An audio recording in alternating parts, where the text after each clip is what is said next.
You're listening to the Top One English Plus podcast.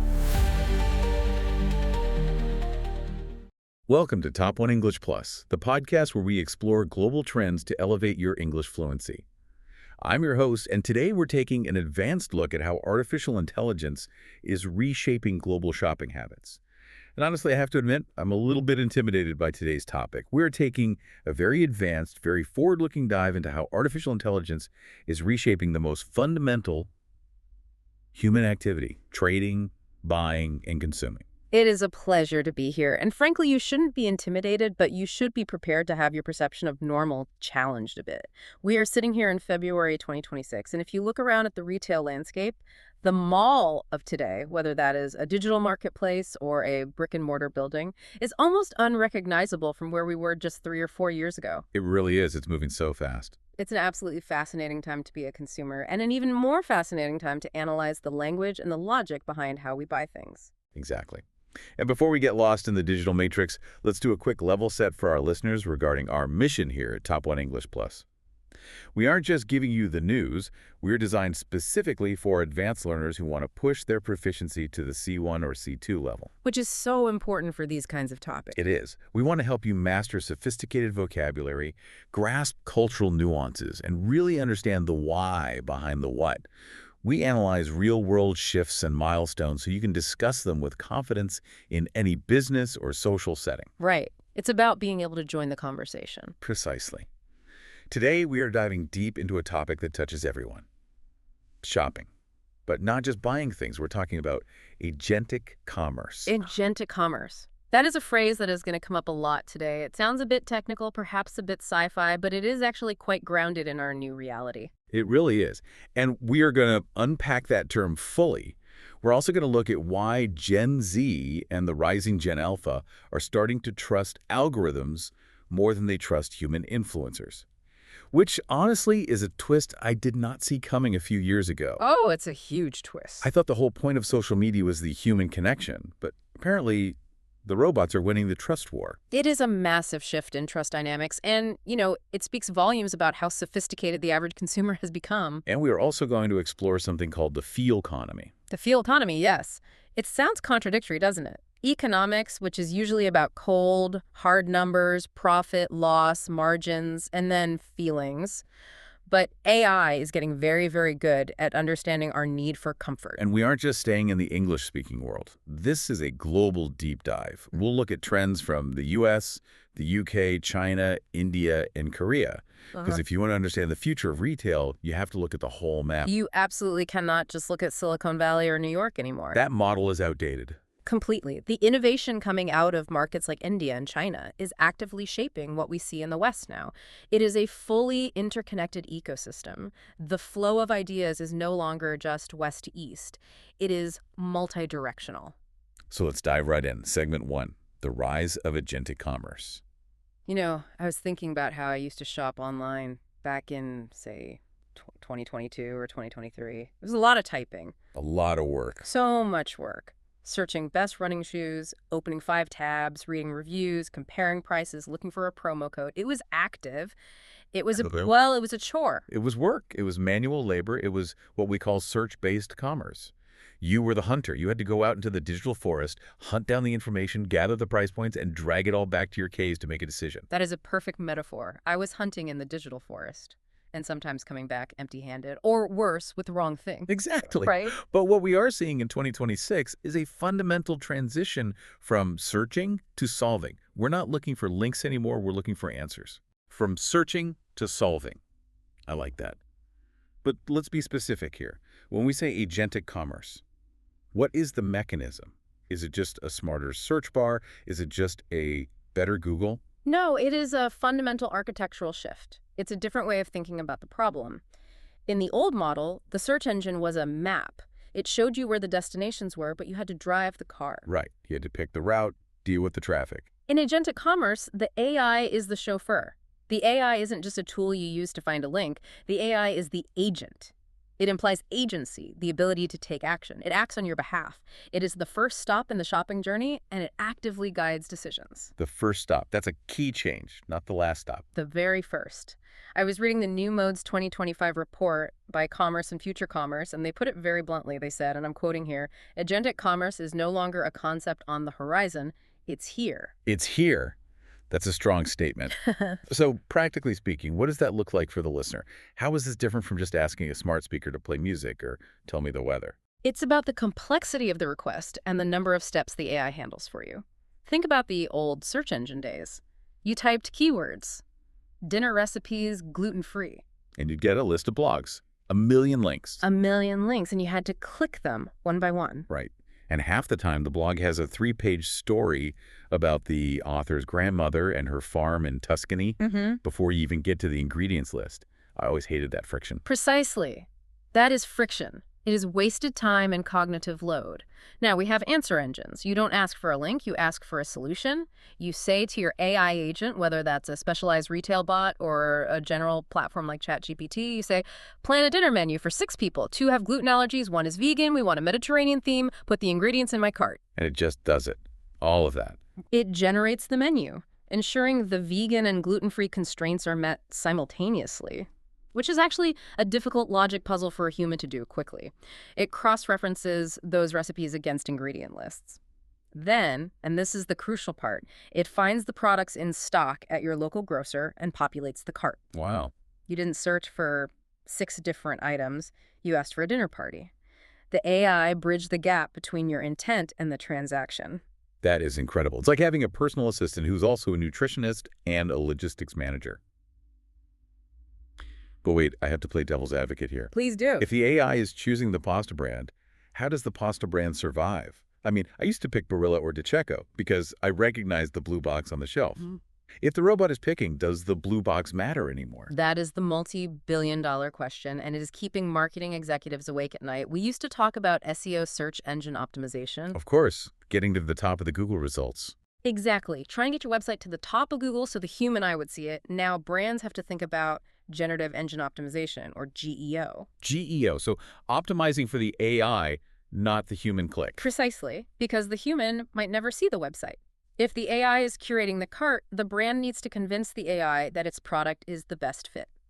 If I ask for the best gluten-free pasta, the AI decides which brand to recommend based on a whole host of data points. Like what? What is the AI looking for? It's looking at reviews, for sure, but also nutritional specs, price per ounce, availability, sustainability scores, a brand's return policy, all of the hard data. If a brand isn't legible to the AI, if its data is messy or hidden in images rather than text, it effectively doesn't exist in this new economy. That is a profound change.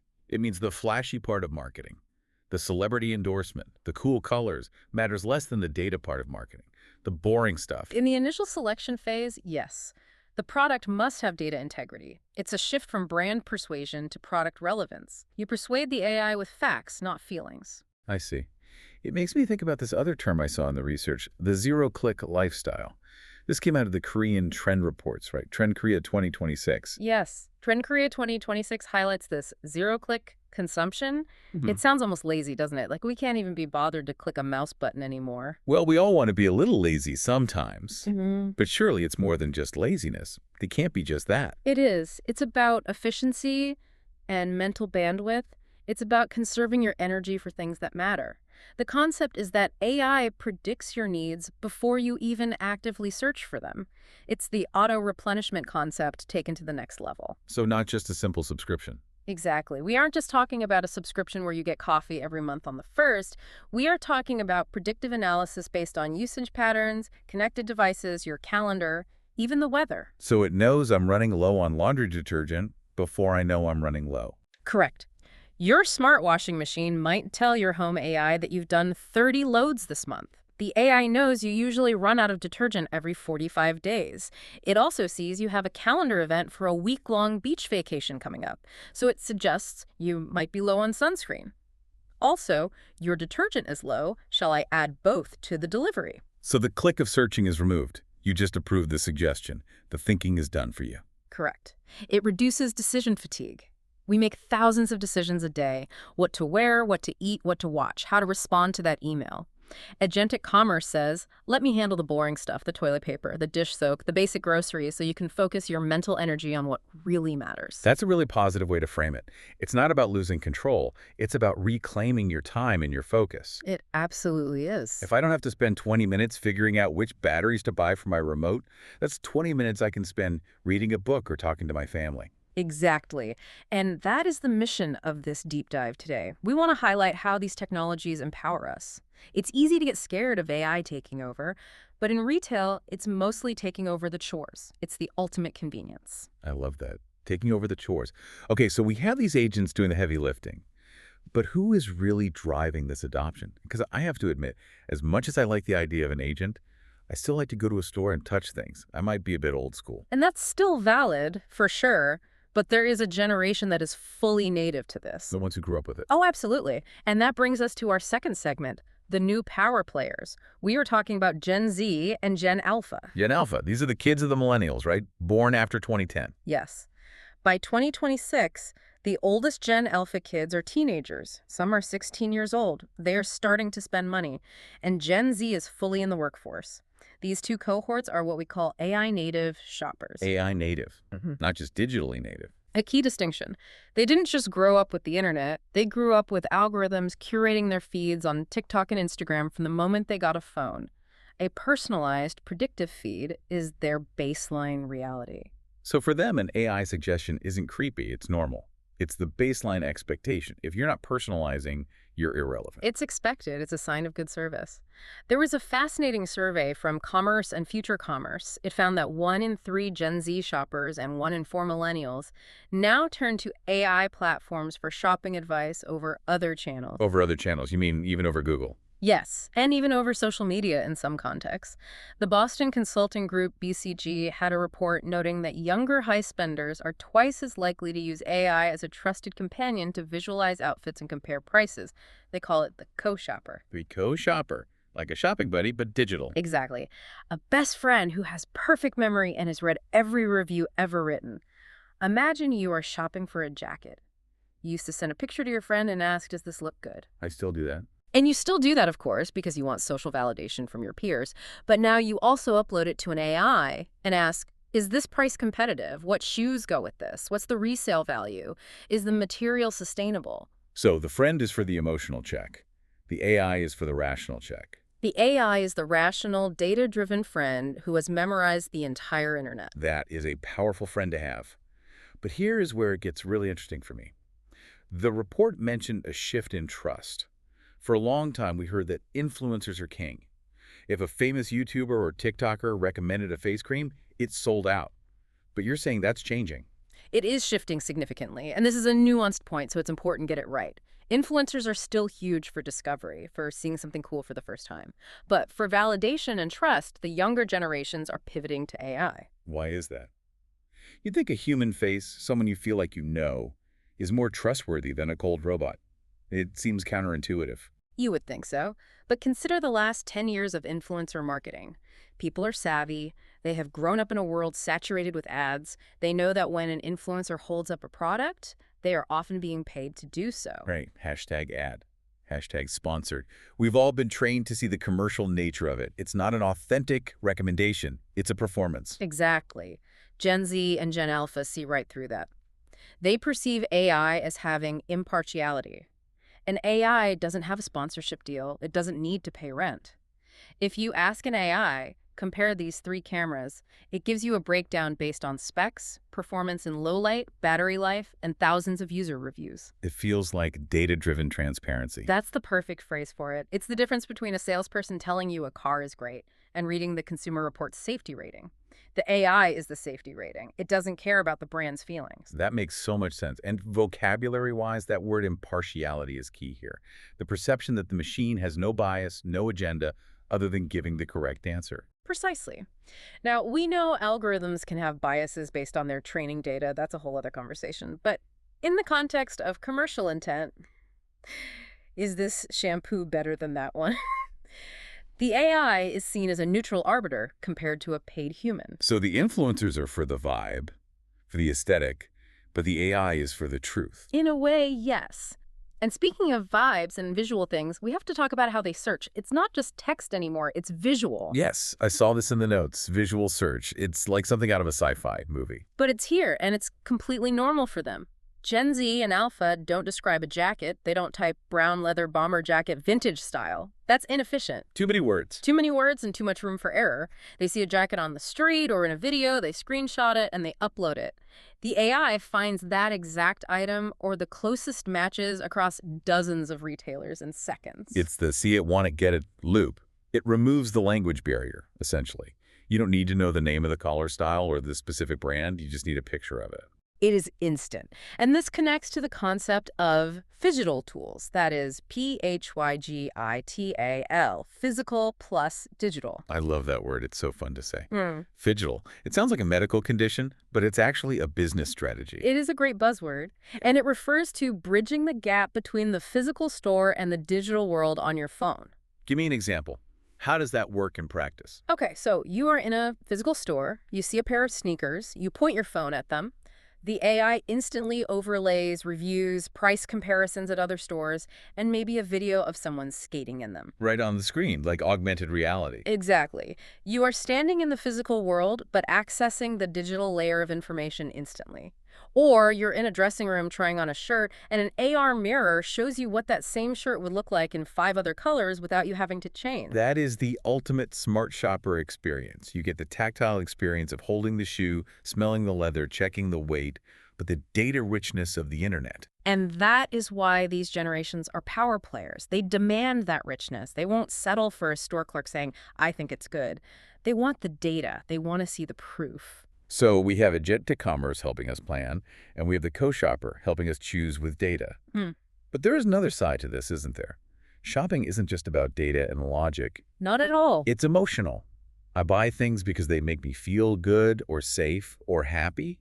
I buy comfort food, not logical food. You are absolutely right. And that leads us perfectly into segment 3. We call this the feel economy. The feel economy. This comes from the Trend Korea 2026 report, right? It does, and it's a global phenomenon, really. The Euromonitor Comfort Zone trend supports this too. The basic idea is that in a world that is fast-paced, high-tech, and sometimes a bit stressful, spending is increasingly driven by emotion and the desire for comfort. So wait, if we just said people are using AI for data-driven decisions, how does that fit with emotional spending? Aren't those opposites? Logic versus emotion. That is the paradox. And it is a beautiful one. It's not an either situation. We use AI to handle the logistics, the boring stuff, the price comparisons, so that we can free up our emotional energy for the things that bring us joy.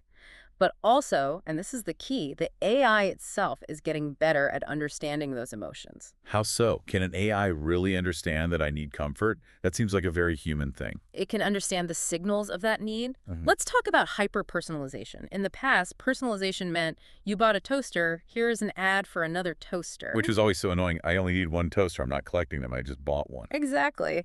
That was crude personalization based on past behavior. Hyper-personalization, as described in the Royal Ways India report, involves something called zero-party data. Zero-party data. Okay, let's distinguish that. First-party data is what a website tracks about me, right? My clicks, my browsing history. Correct. First-party is what they observe. Third-party is data they buy from someone else. Zero-party data is what you tell them directly and voluntarily. It's when a brand asks, what is your main skincare concern right now? Or what kind of mood are you in for dinner? Ah, so it's a conversation.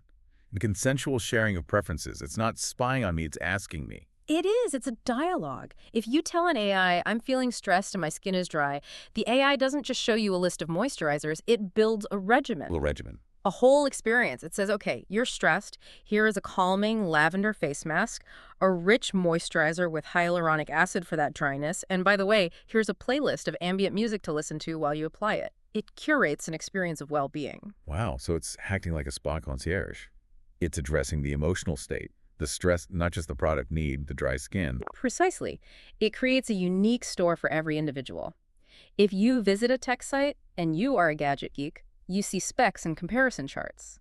If I visit the same site and I just want something that looks nice in my living room, the AI highlights the design, the color options, the aesthetics. So the brand feels the same, but the conversation is different. Exactly. The brand feels the same across WhatsApp, the website, and the physical store, but the conversation is tailored to you and your needs in that exact moment. That is incredibly sophisticated. It's making the huge impersonal internet feel intimate again.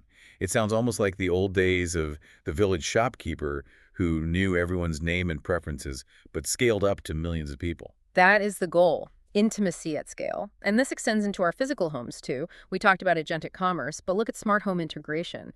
The Gemini report highlights the Samsung Family Hub refrigerator. But the smart fridge, this has been the future for 20 years. Every year at the tech shows, they promise us a smart fridge. Is it finally actually smart in 2026? It is getting there. It's finally delivering on the promise. In 2026, it's not just a screen on a door where you can leave digital notes. It uses vision AI. It has cameras inside that recognize objects. So it knows I have 3 old lemons and a half-empty jar of pickles. It does. And instead of judging you, it helps you. It suggests recipes to reduce food waste using those specific lemons. It'll say, you have lemons, chicken, and herbs. Here's a great recipe for a lemon herb chicken. That's actually useful. And it notices you are out of milk and auto-orders it, connecting back to that agentic commerce we discussed. It's all part of one connected system. I love the sustainability angle there. Reducing food waste is huge. I always feel guilty throwing out produce I forgot about in the back of the fridge. If my fridge can tell me, hey, use that spinach tonight or it's going to go bad, that's actually helpful. It is. It's not just a gadget. It's a tool for better living. It frames the technology not as a luxury gadget, but as a tool for sustainability and efficiency. It saves you time, it saves food, and it saves money. Right. It's technology serving human needs. Not just technology for technology's sake. Technology serving human needs. That's a great segue. Yeah. Because human needs are different all over the world. We've talked a lot about general trends, but I want to zoom in on some specific regions. You mentioned India and China earlier. Yes. Segment 4, Global Innovations. If you want to see the future of retail, you often have to look east. The adoption rates of these technologies in Asia often outpace the West significantly. Let's start with China and the closed-loop ecosystem. The closed loop. This sounds like a racetrack, or maybe a trap. It sort of is a racetrack for attention, and it's incredibly effective. In the West, the shopping journey is often fragmented. You see an ad on Instagram, you click it, it opens a browser, you go to a website, you add to cart, you have to find your wallet, enter credit card info. There are lots of steps, lots of friction points where you might change your mind or just get annoyed and close the tab. Exactly. I often get distracted halfway through and forget to buy the thing. In China, with platforms like WeChat and Douyin, the entire process happens inside the app. It is a closed loop. Everything, from discovery to payment. Everything.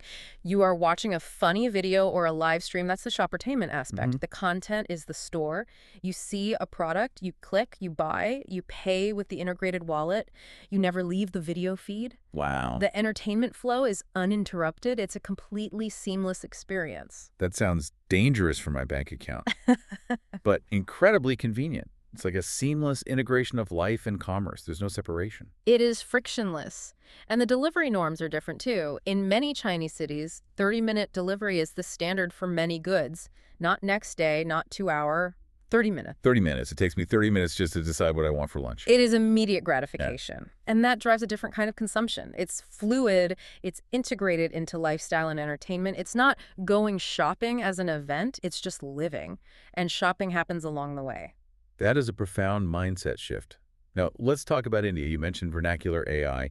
This is a topic I'm really interested in because India is just a linguistically diverse place. This is one of the most inspiring trends, in my opinion. It's a story about democratization and inclusion. India is a country of immense linguistic diversity, hundreds of languages and dialects. Historically, the internet has been very English-centric. Right. You couldn't type in English or read English well. You were kind of locked out of the global e-commerce market. Exactly. Typing a search query in English is a significant barrier for millions of people in Tier 2 and Tier 3 cities in India. But AI is solving that through voice and vernacular understanding. So how does it work in practice? Is it just translation?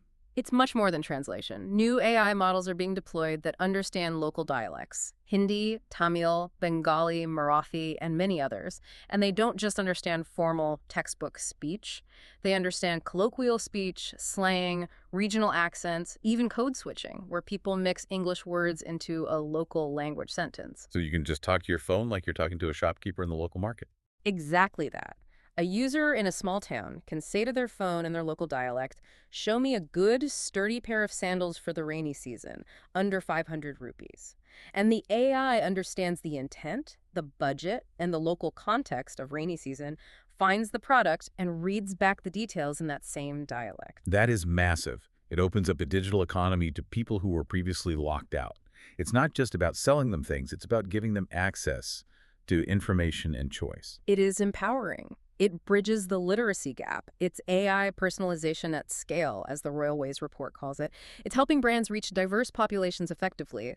But more importantly, it's giving those populations access to choice, price competition, and convenience that was previously reserved for English speakers in big cities. That is truly a positive use of technology. It's leveling the playing field. But I have to ask, with all this AI, all this automation, all this voice tech, do we ever just talk to a human? Is the human gone from retail? That is the friction paradox, and it is the countertrend that Dentsu highlights in their research, a really important one.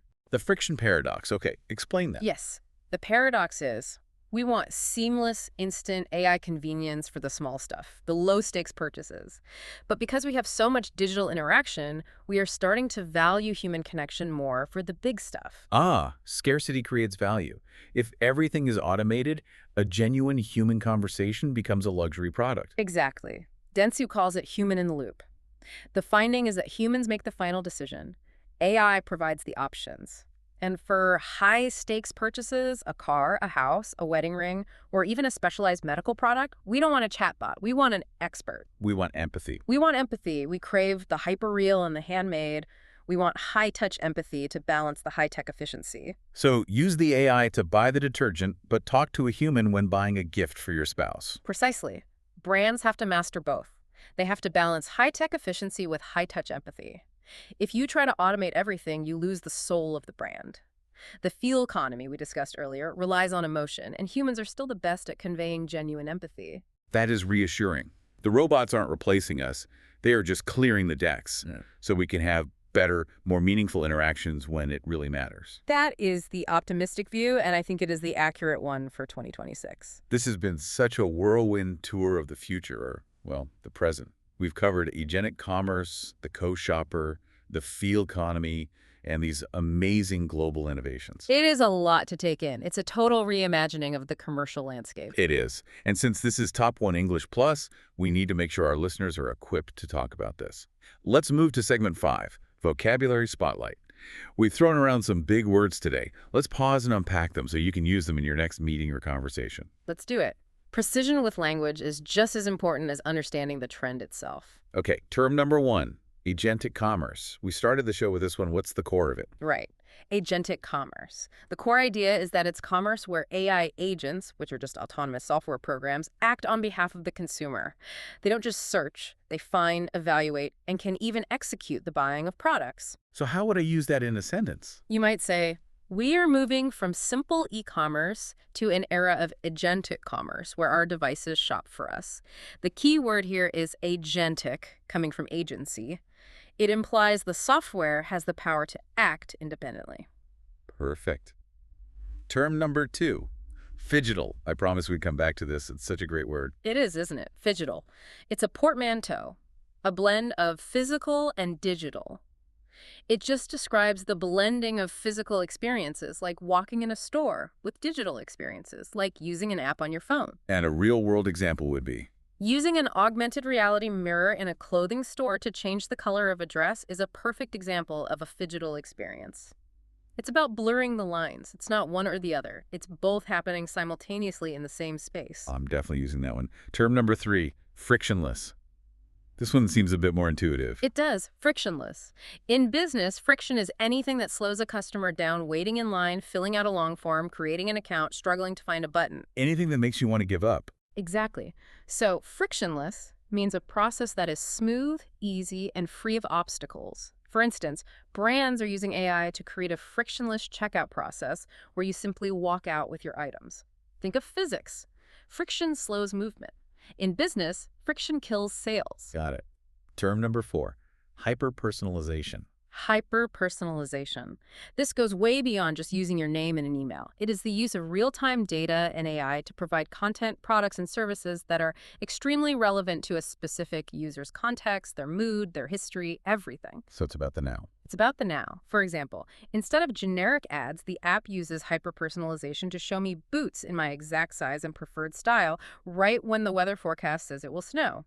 It implies a deep, real-time understanding of the user's current state. And finally, term number 5, conversational commerce. Conversational commerce. This is simply shopping through dialogue. It can be voice, like talking to a smart speaker, or text, like chatting with a bot on WhatsApp. It's commerce that happens within a conversation rather than by clicking buttons on a catalog. So you could say, Conversational commerce is growing in India as people prefer asking their smart speakers to order groceries in their local language. It puts the human element of language back into the digital transaction, even if one side is an AI. fantastic.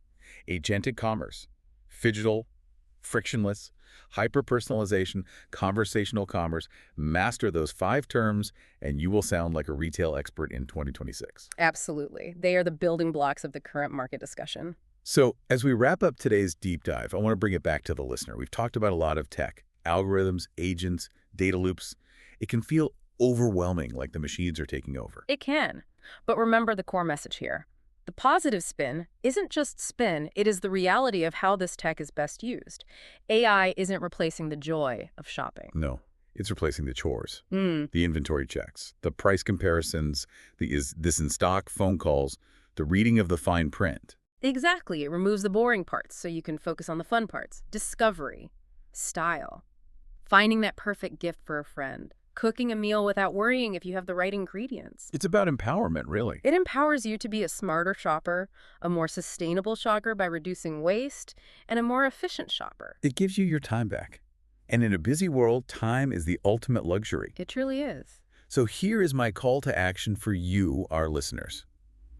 This week, I want you to audit your own life. Observe your own shopping habits. Are you using agentic tools without realizing it? Do you rely on a recommendation engine on Netflix or Amazon? Do you use a voice assistant? Notice where you are searching and where you are solving. And ask yourself, where would you like an agent to take over? What is the most boring part of your shopping life? Is it buying socks? Is it ordering dog food? That is likely the next thing that will be automated for you. It's a great way to see where the market is headed next. Great question. I know I'd love an agent to buy my socks. I hate buying socks. It's a chore. There you go. The sock agent. I guarantee someone is working on it. It's probably already available. If you enjoyed this deep dive into the language of the future, please make sure to subscribe to Top 1 English Plus. We have more episodes coming up on the future of work, travel, and entertainment, always with a focus on helping you master the language of global trends. We are just scratching the surface of 2026. There's so much more to discuss. Thank you so much for joining us. Keep learning, keep observing, and we'll see you next time. Goodbye and happy shopping.